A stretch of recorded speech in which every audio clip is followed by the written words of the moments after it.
Saludos oyentes de radio, gracias por escucharnos en la tarde-noche de este martes 3 de septiembre del año 2024. Al sanchismo ya no le vale con que sus peones se signifiquen o se hayan significado a lo largo de su vida como gente de izquierdas o incluso socialistas de carné. El sanchismo lo que exige ahora mismo a sus soldados es una lealtad inquebrantable al líder, eso lo primero, y lo segundo, una falta de escrúpulos que les ayuden a hacer las cosas que se les van a pedir en el futuro, que les va a demandar el jefe en algún momento dado.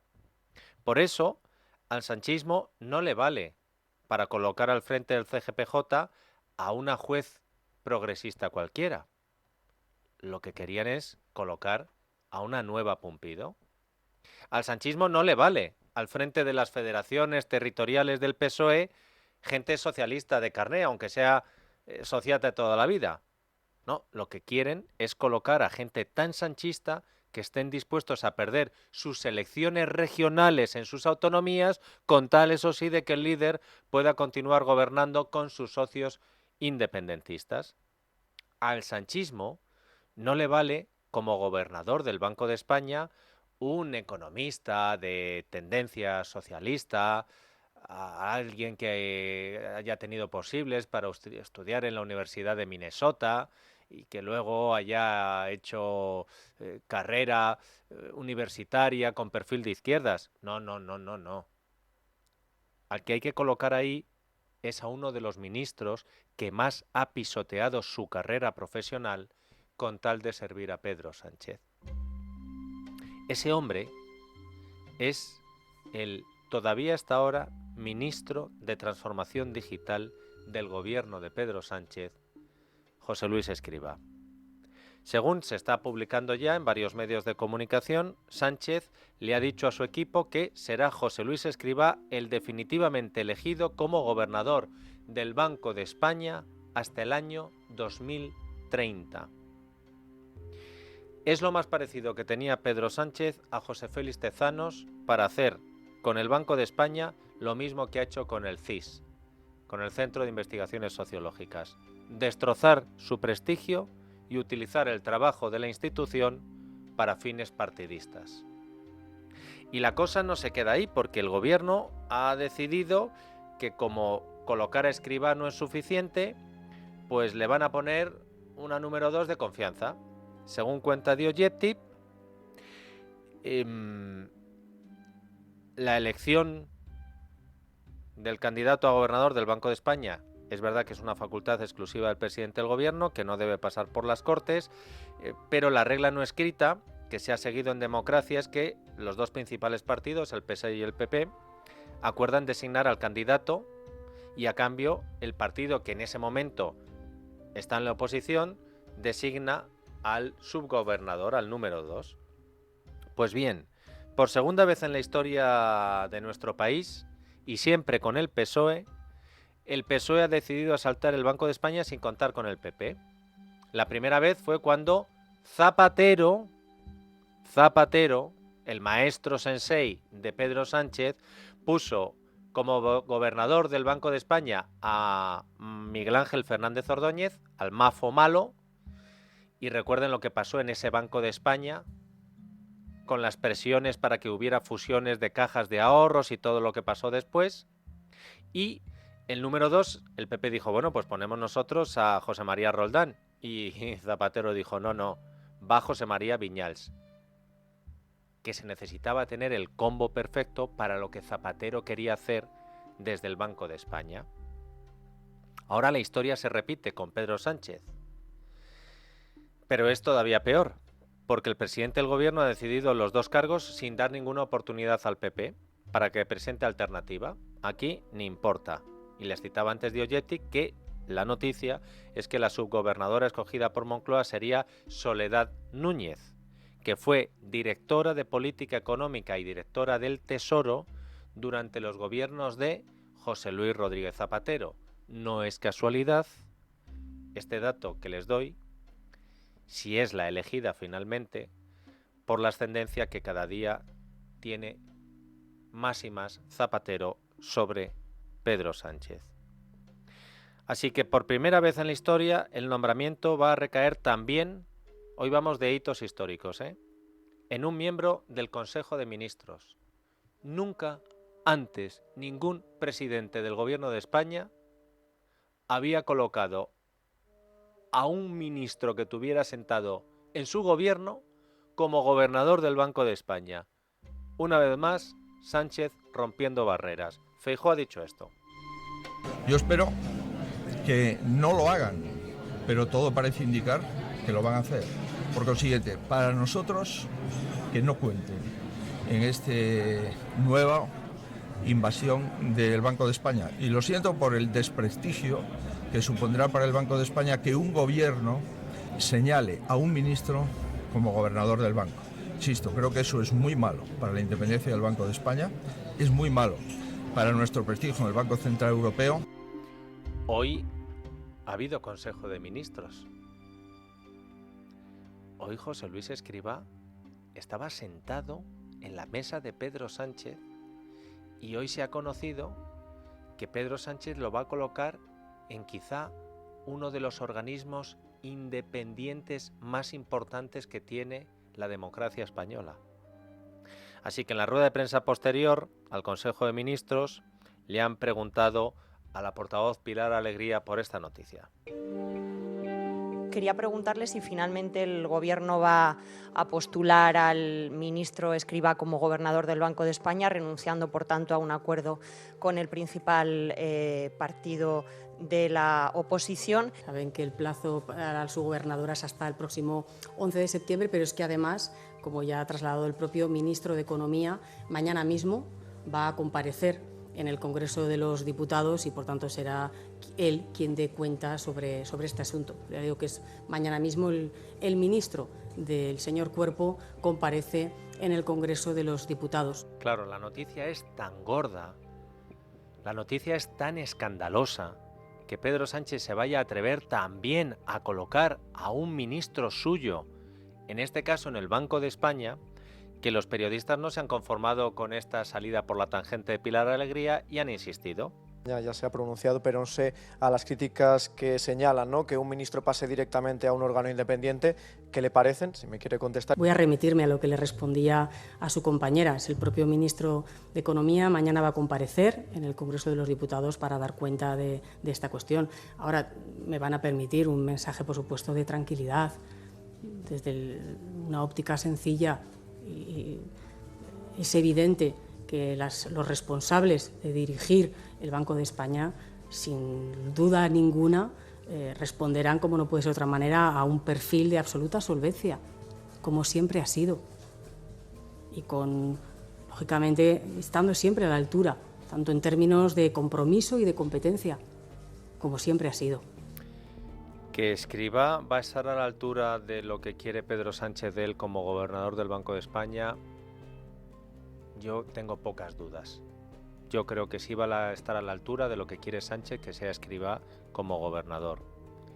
Pero el nombramiento es tan, iba a decir increíble, pero claro, con Sánchez esto hace tiempo que no se puede decir, porque todo te lo puedes creer. Oye, que Sánchez va a hacer, sí, me lo creo. Bueno, pues digamos es tan inaudito que hasta Pilar Alegría ha tenido que cambiar su discurso sobre este tema del que pronunció hace tan solo una semana. Porque hoy Pilar Alegría, lo han escuchado, ha dicho que el gobernador desde el Banco de España tendrá solvencia, compromiso y competencia. Pero hace una semana Pilar Alegría citaba alguna cualidad más. Las personas que estén al frente del Banco de España, desde luego, tendrán un gran perfil, un magnífico perfil, que mantendrán, como no puede ser de otra manera, la excelencia y la independencia, por supuesto, también del Banco de España. ¿Independencia? ¿Independencia? Claro, el término independencia hoy la portavoz, yo que sé, a lo mejor porque ha tenido un ataque de vergüenza, no ha querido repetir el término independencia cuando le preguntaban ya directamente por Escrivá, a 24 horas de que se anuncie oficialmente el nuevo gobernador. ¿Y saben por qué yo creo hoy Pilar Alegría, ni siquiera Pilar Alegría se atrevió a decir, y además va a ser el más independiente? porque hasta el más forofo del sanchismo sabe que José Luis Escrivá perdió su independencia, se la dejó en el paragüero del ministerio en cuanto entró en el despacho que le dio Pedro Sánchez como ministro. Entonces Escrivá en lo que se convirtió es en un ultra más. Yo creo que también los institutos de estadística tienen todavía que hacer un esfuerzo quizá de mayor transparencia. Mis primeras palabras son de agradecimiento, y agradecimiento al presidente del Gobierno una vez más. Mi segundo agradecimiento es para la vicepresidenta primera del Gobierno, porque ha tenido además la capacidad y la visión de definir una base normativa sobre la que vamos a construir ahora. Este Gobierno tiene una extraordinaria credibilidad en responder muy rápidamente, hacerlo de una forma muy fina. Escuchar las declaraciones del señor Feijóo, yo creo que lo que hemos vivido hoy es un ejercicio de irresponsabilidad, de frivolidad, de insolvencia y de falta de patriotismo. Un político desesperado, tramposo. Se está intentando hacer una utilización xenófoba y lo estamos viendo porque empuja a Vox en algunos sitios al Partido Popular o empuja a la señora Ayuso a sus compañeros. Cuando se hacen discursos confrontacionales, cuando se hacen discursos de insolidaridad, cuando se toman posiciones de ese tipo sistemáticamente, pues después pasa lo que pasa. Y le pido por favor que no escuche ni atienda a titulares interesados que vienen sobre todo de periódicos de derechas. Yo me siento extraordinariamente cómodo en este Gobierno. Hay que reconocer que se lo ha currado. Don José Luis, te lo has currado. ¿Sabías que Dolores Delgado consiguió ser fiscal general del Estado diciendo lo que dijo como ministra? La derecha, la extrema derecha y la extrema derecha hicieron a Dolores Delgado pasar de ministra de Justicia a fiscal general del Estado, y Escrivá dijo, pues como yo me ponga aquí a hablar solo de pensiones y de responsabilidad fiscal, poco voy a durar. Así que enhorabuena, si es cierto, si se confirma el nombramiento, enhorabuena a don José Luis por haber conseguido lo que pretendía, convirtiéndose en el más radical del sanchismo. ¿Qué es lo que suele pasar con estas cosas? Los que llegan de independientes tienen que ser los más ultras, como el que deja de fumar que se convierte en el más ultra antitabaco, por ponerles un ejemplo sencillo que no sé si viene a cuento.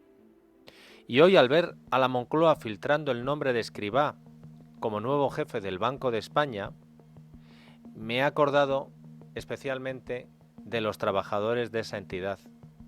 Trabajadores que durante estos años han ejercido su profesión con independencia y por eso se ganaron los insultos del gobierno.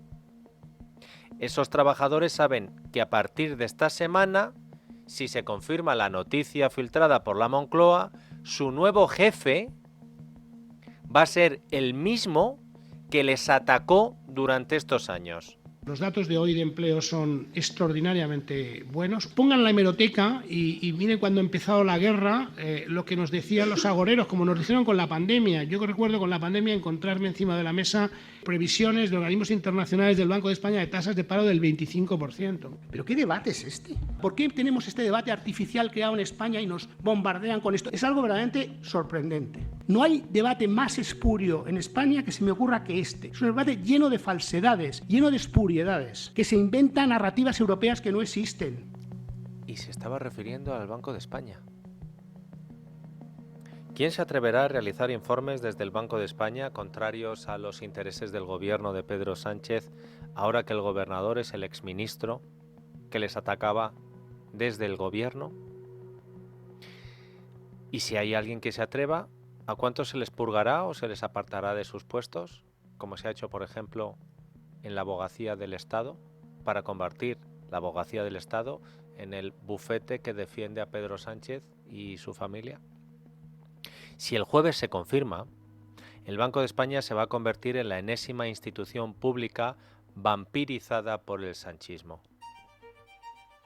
Dolores Delgado es ministra de Justicia como fiscal general del Estado, Juan Carlos Campo, exministro de Justicia como magistrado del Tribunal Constitucional, Laura Díez, exdirectora general del Ministerio de la Presidencia como magistrada del Constitucional, Carmen Calvo es vicepresidenta del Gobierno como presidenta del Consejo de Estado, Miquel Iceta es ministro de Cultura, embajador delegado permanente de España en la UNESCO, Isabel Celaá es ministra de Educación, colocada en la Embajada de España en la Santa Sede, Héctor Gómez es ministro de Industria, ahora embajador permanente de España ante Naciones Unidas. Carmen Montón, exministra de Sanidad, que tuvo que dimitir por un escándalo, actual embajadora permanente de España ante la Organización de los Estados Americanos. Ximo Puig, expresidente autonómico y diputado del PSOE, embajador de España ante la OCDE. Raquel Sánchez, exministra de Transportes, presidenta de Paradores. Pedro Duque, exministro de Ciencia, presidente de Hispasat. José Manuel Serrano, exasesor de Pedro Sánchez, primero fue presidente de Correos, la hundió y actualmente es director de la Sociedad Estatal de Infraestructuras del Transporte Terrestre. Pedro Saura, exsecretario de Estado de Transporte, primero fue presidente de Paradores y ahora ha tenido que ir a Correos a ver si soluciona el agujero contable que ha dejado el anterior José Manuel Serrano. José Félix Tezanos, exsecretario de Estudios y Programas del PSOE, colocado como presidente del CIS. Miguel Ángel Oliver, que pasó de ser secretario de Estado de Comunicación de Sánchez a presidente de la agencia EFE. Concepción Cascajosa, exmilitante socialista, presidenta de Radio Televisión Española. Maricha Ruiz Mateos, exdirectora de Comunicación del PSOE, presidenta del Hipódromo de la Zarzuela. Beatriz Corredor, exministra de Vivienda con Zapatero, presidenta de Red Eléctrica. Raúl Blanco, exsecretario general de Industria, presidente de Renfe. Esperanza Casteleiro, exsecretaria de Estado de Defensa, directora del CNI. Mar Muntra, exjefe de gabinete del ministro de Industria, presidente de Indra. Cani Fernández, exasesora de Moncloa, presidenta de la CNMC. Mariano Bacigalupo, marido de la vicepresidenta Teresa Rivera, consejero de la CNMV. Irene Lozado, exdiputada socialista, autora de la biografía del presidente del gobierno, presidenta de la Casa Árabe. Carlos Ocaña, coautor del libro de la tesis de Pedro Sánchez, colocado como el consejero del gobierno en Telefónica. Jesús Huerta Almendro, director general de presupuestos de la Junta de Andalucía durante la etapa de los ERE, presidente de la Sociedad Estatal de Loterías y Apuestas del Estado. Joaquín López, alto cargo del PSOE en Murcia, presidente de la Sociedad Anónima de Electrónica Submarina. Juan Andrés Tobar, presidente de Cetarsa, la compañía española de tabaco en rama. No hay institución que se le resista a Pedro Sánchez. Y en algún sitio habrá que denunciarlo. Es verdad que no somos los únicos. Y no sé, Isaac, si al resto le pasa como nosotros, que muchas de estas entidades nos tienen vetadas la publicidad institucional. He hablado de loterías, he hablado de Renfe. Que piensan que porque no ponen publicidad en esta casa nos vamos a callar a ver si cogemos algo. No hay institución que se le resista, institución pública, a Pedro Sánchez. Bueno, había una que era el CGPJ. Y hoy el CGPJ es noticia porque el Consejo General del Poder Judicial ya tiene nuevo presidente, en este caso nueva. Después de 5 plenos y muchas horas de debate, el máximo órgano de gobierno de los jueces ha elegido por fin nuevo presidente, nueva presidenta. Es una vocal de, vamos a decir, perfil izquierdista, llamada Isabel Perelló. Al final ha habido acuerdo y su nombramiento ha salido adelante. Nos contó ayer Miguel Ángel Pérez que los vocales habían acordado ampliar la lista de candidatos e incluir nuevos nombres porque el sector conservador dijo que tiene que ser de los nombrados por la izquierda. Pues vamos con el señor Lucas. No, pero es que este fue magistrado, este es la magistrado enlace con el CNI y este fue el que dio el permiso al CNI para hacer escuchas y los independentistas le odian. Bueno, pues si no queréis a Lucas, Lamela, mujer. Tiene que ser mujer, ¿no? Por Carmen Lamela. No, porque es que esta estaba en contra de los golpistas. Bueno, pues nosotros no vamos a aceptar vuestra lista. Y hubo una nueva lista. Hasta el pleno de esta mañana, las candidatas del sanchismo a presidir el CGPJ eran 2, Pilar Teso y Ana Ferrer, ambas vocales del CGPJ, del sector izquierdista, y bloqueadas por el sector conservador, porque no es que tuvieran cierto perfil político, no, es que tenían un marcado perfil político. De hecho, fíjense si tenían perfil político, que hasta tienen ganadería. Entiéndame, ganadería política. No es que digan, no, es que son izquierdistas. No, no, no, no, no. Les he dicho que con Sánchez eso ya no vale. Teso, Pilar Teso, era la candidata del ministro de Justicia, Félix Bolaños. Y Ana Ferrer era la candidata de Cándido Conde Pumpido, el presidente del Tribunal Constitucional. Porque aquí, en el sanchismo, también hay luchas de poder. Y puede que esto haya sido clave para lo que ha terminado pasando. Sánchez ordenó a los suyos y dijo, quiero tener a un Tezanos en versión femenina al frente del Poder Judicial. Y Bolaños, por su cuenta, y Pumpido, por su cuenta, se pusieron manos a la obra. Pero ni Bolaños ni Pumpido han conseguido imponer a su aspirante. Y eso que ha habido una guerra soterrada, presiones, de todo. A la presidencia del CGPJ del Supremo ha llegado una magistrada que, por lo menos hasta ahora, no ha tenido un marcado perfil político, o no lo ha tenido ni de lejos como lo tenían Teso y Ferrer. Perelló, la señora Perelló, tiene 40 años de experiencia en la carrera judicial, lleva en el Supremo desde 2009, fue letrada en el Constitucional y pertenece a la Asociación de Jueces y Juezas para la Democracia desde hace más de 3 décadas, aunque no ha ocupado cargo de responsabilidad en esta asociación. Dato importante, es amiga de la ministra de Defensa Margarita Robles. No fue propuesta por el sanchismo, por el gobierno, en la terna inicial de candidatos, como les he dicho. De hecho, nuestras fuentes nos dicen que Bolaños no quería ver ni en pintura a Perelló en esa lista. Y a lo mejor el hecho de que no estuviera en la lista inicial de la izquierda tiene que ver que esta magistrada fue la ponente del auto del Supremo que hace un año rechazó la petición del PSOE de revisar los votos nulos en las elecciones generales del 23 de julio solo en la Comunidad de Madrid. ¿Se acuerdan que el PSOE peleó hasta el último momento porque decían que los votos nulos eran suyos? Lo llevaron a los tribunales y la ponente del Supremo, la señora Perelló, dijo, ¿pero dónde vais con esto? ¿Pero qué estáis haciendo? También fue esta juez bastante crítica con eso de que en España hay lawfare. Y esta juez se ha posicionado en contra de los ataques que los socios de Pedro Sánchez han hecho al Tribunal Supremo. A lo largo de los últimos años ha sido magistrada de la Sala de lo Contencioso Administrativo del Supremo. Y ahora es la nueva presidenta del Supremo y del CGPJ.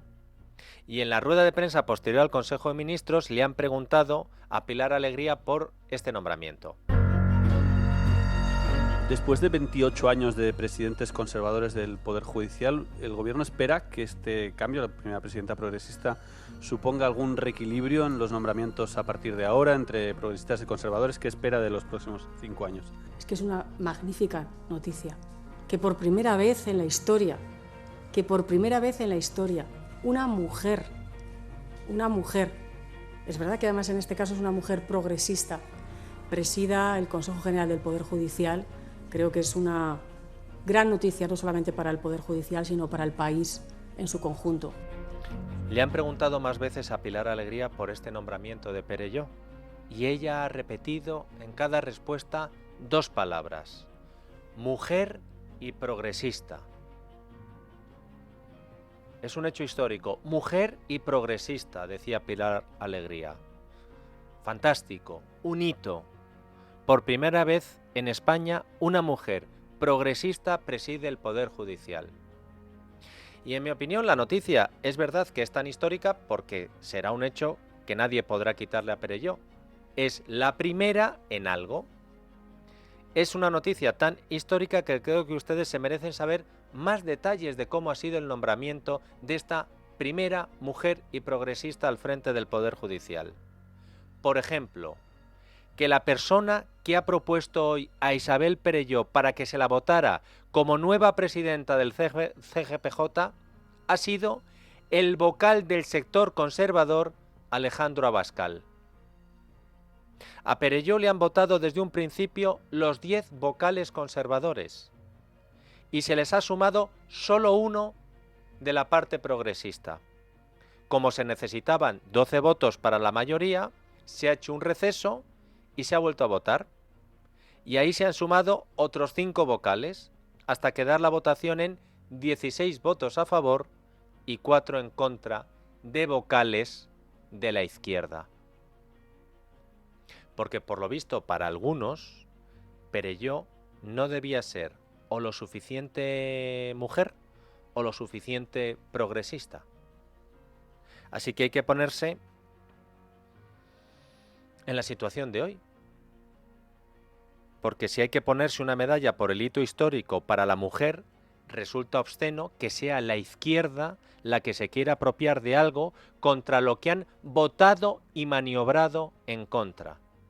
Y no sería la primera vez. Cuando en 1931 se aprobó que las mujeres pudieran votar por primera vez en España, el resultado de la votación lo he buscado. ¿Saben cuál fue? 161 votos a favor, 121 en contra y 188 abstenciones, de algunos que se negaron a votar o incluso directamente se fueron. Entre ellos, Indalecio Prieto, socialista. Porque la izquierda decía entonces que era mejor que las mujeres no votaran en España, porque lo harían influidas por sus confesores, los sacerdotes. Hoy el PSOE se apropia de la figura de Isabel Perelló, nueva presidenta del CGPJ, a propuesta del sector conservador, votada desde el principio por el sector conservador, apoyada desde el principio por el sector conservador. Igual que se apropió el PSOE y se lo ha apropiado de la figura de Clara Campoamor. Pese a que, en su tiempo, a Clara Campoamor la criticaron por pedir el sufragio femenino. Y la que le apoyó fue la derecha. El 1 de octubre de 1931, en aquel pleno histórico en el Congreso de los Diputados, cuando empieza el sufragio femenino, la socialista radical Victoria Kent dijo: si las mujeres españolas fueran todas obreras, si las mujeres españolas hubiesen atravesado ya un periodo universitario y estuvieran liberadas en su conciencia, yo me levantaría hoy frente a toda la Cámara para pedir el voto femenino.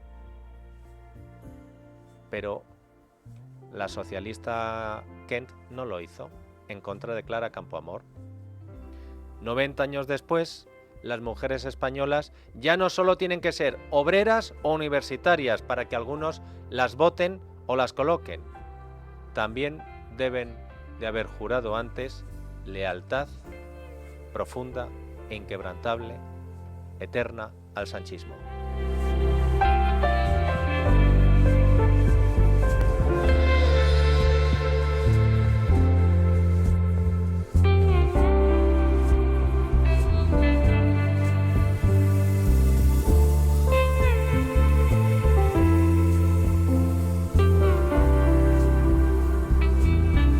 La noche de Dieter, con Dieter Brandau, en Es Radio.